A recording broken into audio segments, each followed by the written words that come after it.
بسم اللہ وصلاۃ وسلام علی رسول اللہ۔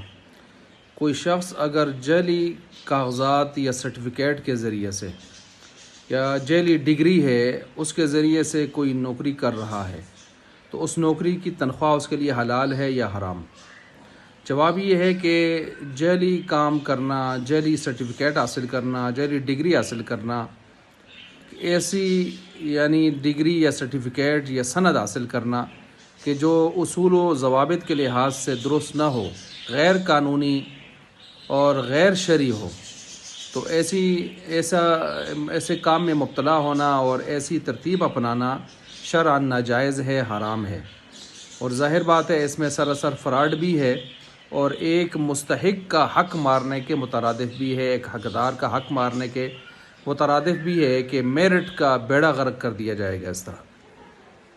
لیکن اگر کسی نے یہ غلطی کر لی ہے، یہ گناہ کر لیا ہے اور اس کے بعد وہ نوکری بھی کر رہا ہے، تو نوکری اگر اس کے جو فرائض ہیں، فرائض منصبی، اگر وہ صحیح طور پر انجام دینے کی صلاحیت رکھتا ہے اور اس انجام دے رہا ہے تو اس کو جو تنخواہ ملے گی وہ تنخواہ اس کے لیے حلال ہے۔ تنخواہ تو اس کو اس کے کام کی مل رہی ہے جو وہ کام کر رہا ہے، لہٰذا اگر وہ اپنے منصب کے فرائض کو صحیح طریقے سے انجام دے رہا ہے تو ملنے والی تنخواہ اس کے لیے حلال ہوگی۔ تاہم جو اس نے کام کیا ہے جعلی سرٹیفکیٹ حاصل کرنے کا، یہ اپنی جگہ ناجائز ہے، حرام ہے، اور اس کو جو ہے اس کی تلافی کرنی چاہیے استغفار کے ساتھ بھی، اور کوشش کرنی چاہیے کہ اس کے متبادل کوئی اور اچھا معاشی نظام سلسلہ جس کا یہ مستحق ہو، حقدار ہو، اس کو اپنا لینا چاہیے، تاکہ اس